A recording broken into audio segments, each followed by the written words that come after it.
Welcome to the YouTube Sports Card Show with notorious ZIG. That's me, Ziggy. Thanks, guys, for stopping by. It is June 23rd, Thursday. Go GTS Live is tonight, and tomorrow, Sports Card Dad is going to have one of my favorites, comics and cards on. So check those two things out in the future. Listen, got a lot of great content to get into today. Please share, like, comment, subscribe. Really getting some momentum. Really like the energy. I want to get the subscriber count up. Want to get more people talking and listening and sharing, and just really love what's going on in the hobby. Have some new content creators to share with you today. We're going to talk about some cool stuff. We're going to talk about Hobby Palooza, which is only tomorrow. Starts tomorrow. Listen to what? 36 hours away. We're going to talk about, is it a crash or not a crash? I don't know. We got some great opinions on this.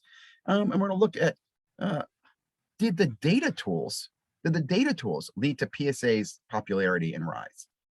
I'll go back to that in a minute too. So hang in there. Again, I hope you enjoy this. Let's go.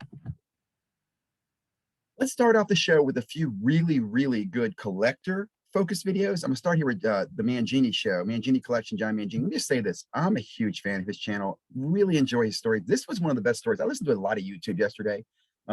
This was the best video I watched yesterday. I mean that. So I do encourage you to listen to it.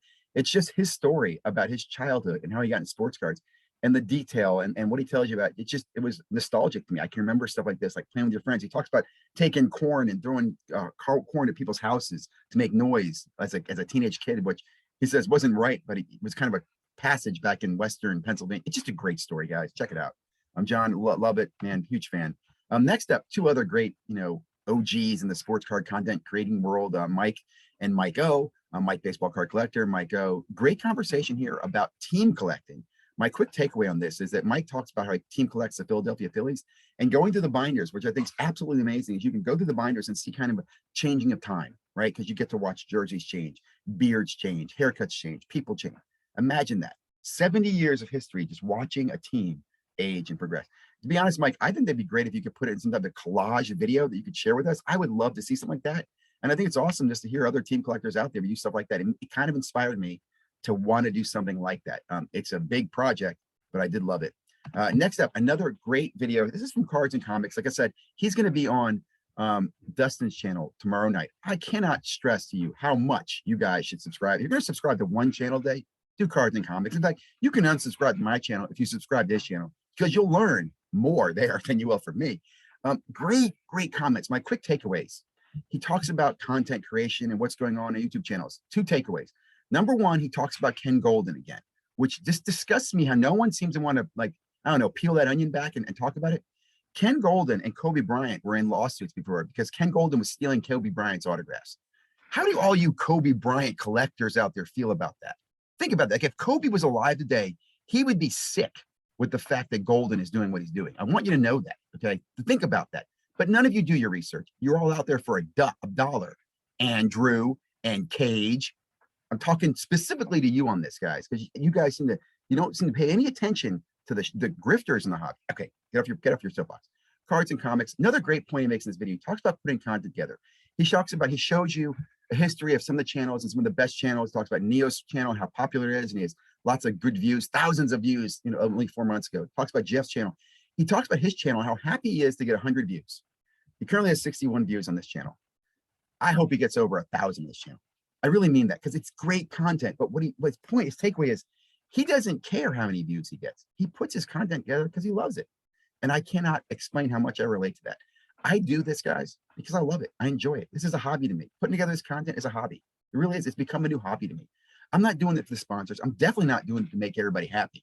I'm not doing it for the subs and the views. Those come, and I appreciate them. But I cannot say how much I really appreciate what Cards and Comics discusses and brings to light in this video. So I really do recommend taking a look and subscribing to this channel. Next up, quick update from Paul Hickey. He actually does a comparison of the vaults, PWC and eBay, and two things. He talks about me in the beginning, which I appreciate that, and it talks about the grief I gave him over PWC, which I can't stand PWC.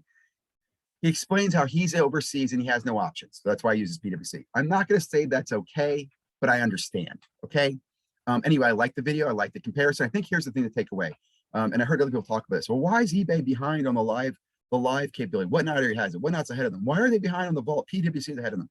If you don't understand business 101, I don't know what to tell you. I mean, in business 101, innovation is not what a lot of these companies. Do you think Amazon's innovating right now, or Google? No, they buy companies that innovate right now.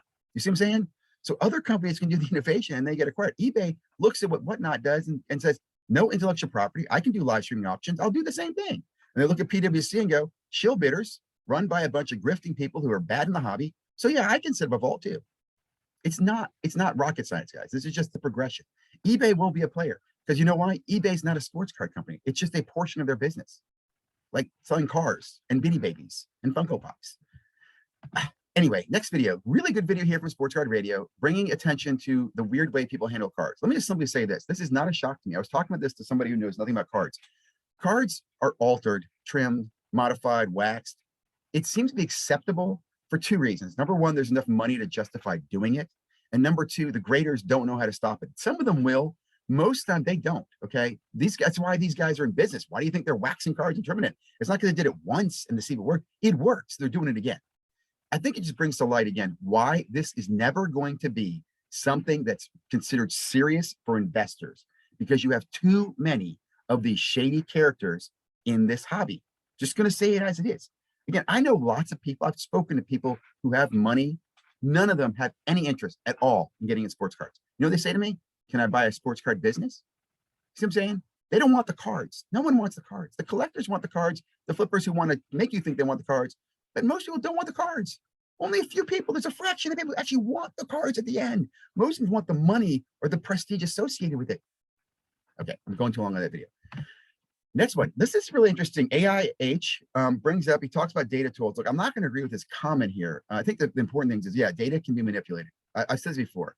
Statistics, numbers never lie until they help you lie. Okay, there's so many debates about this. But what I want to bring to your attention is, I was thinking about this. I think one of the reasons that PSA was so successful from 19 to 20 to 21 was because of data tools like Market Movers and Card Ladder, because they could not rank, rate, or classify a subgraded card, right? They couldn't do a BGS 9.5 with 3 10s and a 9.5. They couldn't differentiate that. They could only put in BGS 9.5 or 10, and they put PSA 9 or 10, right? So when you're sorting all that data and you start looking at sales data, the ones started matriculating up were the 10s. Well, of course, 10s are more, right? A PGS 10 is worth more than a PSA 10. But what happened over time, the ignorant investor, and I mean ignorant and they didn't have education, came in and saying, I'm going to buy 10s. PSA has more of them, and it sloped. Does that make sense? I think that had an impact. I think the data tools had shown you, hey, there's more value in a subgraded BGS with 3.95 or 3 10s and a 9.5, which is pristine. Well, that actually would be a 10, but 2 9.5s and 2 10s. See what I'm saying? Anyway, just a thought, just a random thought. Another random thought, watching this video yesterday, not here to endorse Jeff. You know, I'm a fan of Jeff's. I'm not going to say I'm not, but he's ripping this box, which I want to say, unlike all the other people out there who rip boxes for themselves, Jeff's ripping them for other people. He's giving everything away in these boxes. I applaud that, right? I think these are sponsored from Midwest Cards. I go with Midwest Cards. He gives this away. These are going into kids packs, by the way, too. That card went in a kid pack. He pulls an auto, he's going to random off to somebody else in the group or something like that, but he's giving this stuff away. He tells you that in the beginning, too. Why are these here? Rookie ticket base cards. These did not exist in the previous years. I don't know if they were there last year or not, but what comes to my mind is I'm just thinking Panini knows that the idiots out here, and that's the wrong word, the ignorant people out here will pay money for a base card without an auto, without a relic, without anything important, as long as it has rookie in its base. And if it's got a number on it, even better. This to me is just more dilution of the rookie card market. Just my thoughts. I don't like this because I'll give you an example. Mahomes, the only cards you could pull in Mahomes that are rookies, he had like the rookie of the year card in the contenders, which is an insert, and then he had the autographs, but there were no rookie card tickets, which would have been awesome, right? Now I will say, interestingly enough, Brady had those when Playbook was not run by Panini, so maybe they regurgitated that. Quick video here. Look, where I don't know where it is. Okay, in this video, I'll just say this. Mojo pulls up these two. Let's see. Prodigals. We're gonna look for some people. We're gonna make some people's day today. So we're gonna do that. It's our mission. What's your name? Okay, he doesn't really say. He never says in this video. And I asked him.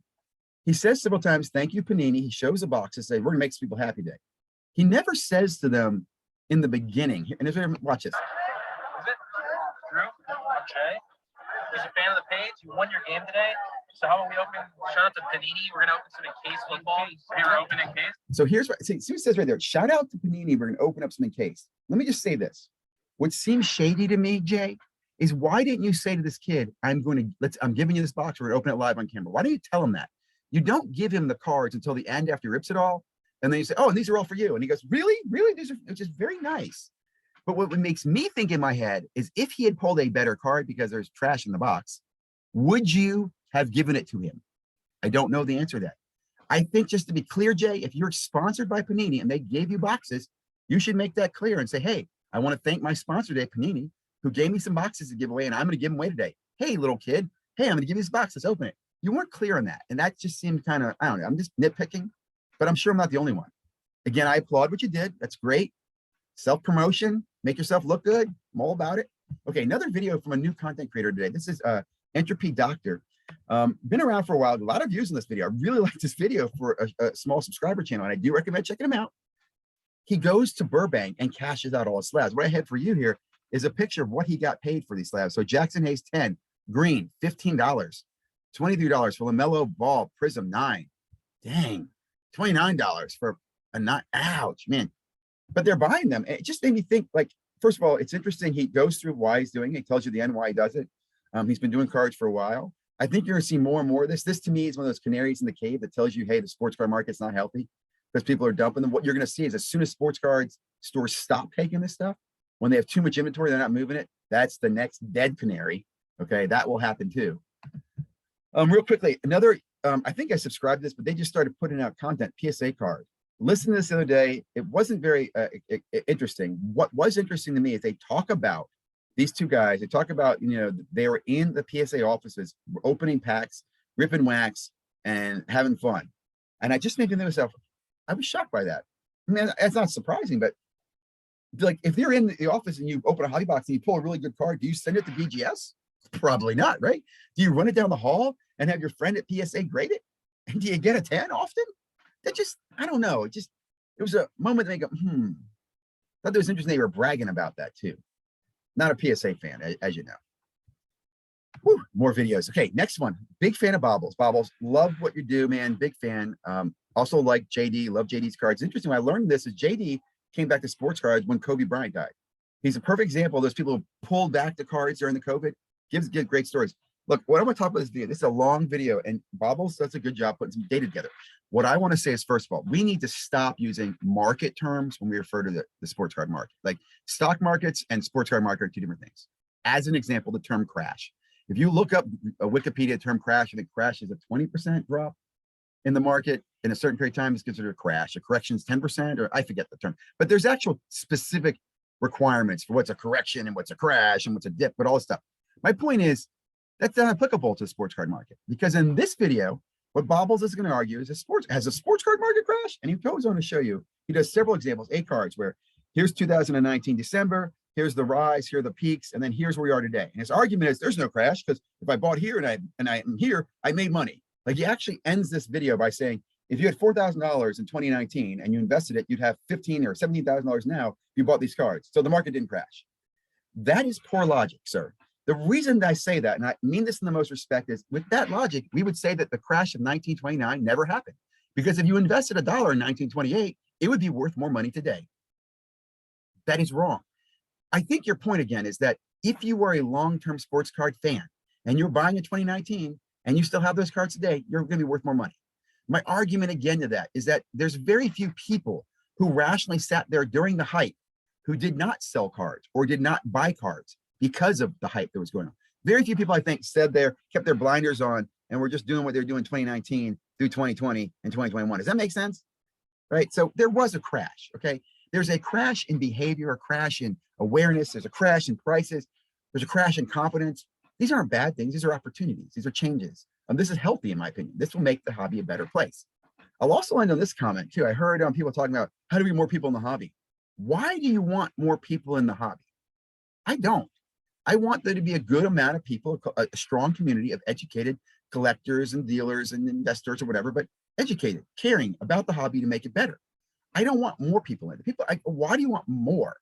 I feel like it's like you're playing musical chairs. You want to have somebody else sitting without the chair. I don't know.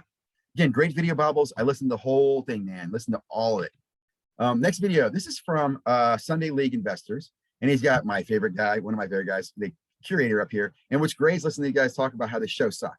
Now, it's the first honest opinion I heard of the show. This was the Chicago sports show that was the same time the Indianapolis Midway Monster was going on. I think that was why it sucked, which gives me a point. These sports card organizers need to think about that. You can't overlap card shows in regions like this because you need those dealers, right? It was great to listen to this video. I loved the insights, listening to Sunday Card Investor talk about how he's trying to get deals and stuff. It's just a really good video, but he was very honest. It was a tough day. It's hard. And I think you're gonna see more of that. When you see more of that in these shows, you're gonna start to see these dealers, these new dealers, these new younger dealers, they're gonna dip off, man. They won't be there for long. Sucks, doesn't it? It's just a couple more videos. One of my favorite videos, this is baseball. I'm sorry, baseball. This is John over at Wade Boggs Card, and he does a really great kind of angel and demon, you know, there's my little smiley face, there's my goofy face. This angel and demon, is it wrong that I want sports cards to crash? He talks about, like, as a collector, yeah, why do you not want, I can get more and things cost better. Like, I'll tell you, I want hobby box prices to crash. I mean, it's inflated. They're way too high. I loved opening boxes, really did. I'll also say this real quickly. Got a little discussion yesterday with personal finance dad about breaking. I love breaking cards too. And I'm going to defend breaking. Look, there's two types of people who break cards. Those who know what they don't. Most do not. But logically think about this. If I had a case of football in front of me and I said, do you want to buy all these cards for $5,000? Or do you just want to buy all the Trevor Lawrences, all the, the quarterbacks, these 5 teams, for a fraction of the price, for half the price, for a third of the price? It's a no-brainer, guys. Really isn't. It's the people who buy the garbage cards that I feel for, right? Why are you buying teams that have no hits, don't have good hits, don't have rookies? The problem there is that breakers do sell those and they fill those teams, and the people get caught up in that. And they feel like they're gambling on that. That to me is the risky part. That's what I'm saying. There's two types of people who break: those who know how and those who don't. Most don't. But breaking is not bad for the hobby. Breaking is better for the hobby than the trimmers, the card pumpers, the guys who think they can buy one card and grade it and flip it. Look, breaking's breaking. Last video, I believe. This is a good conversation, Flipping Steve. Enjoyed this video because he has a multi-day, talks about Friday, Saturday, Sunday at his trip to Raleigh, has personal finance dad comments in it. Just really enjoyed it. It was kind of a fun collector and investor video because he gives him tips on some cards he bought, sold, which I love. I love Flipping Steve. It's very, very transparent about stuff like that for the most part. And he talks about some stuff like he went to a soccer game. He went to see Top Gun Maverick movie. Just, again, kind of sum it up, really, really enjoyed all the great content yesterday. Whew, I know this video is longer than before. I hope you guys made it to the end. Guys, remember, Sunday, 5 o'clock. If you haven't already, please join me. I'm going to do another video on this. I'm looking forward to having a lot of people come by Hobbypalooza on Bench Their Media and talk about hobby stories. We're talk hobby stories, positivity, what got you in the hobby. Watch the John Mangini video. It was a great video talking about why he loves sports cards or vintage sports cards. That's a great, great, great conversation, guys. Really enjoyed it. Have a great day. Stay safe, stay healthy, and thank you again for coming by the channel.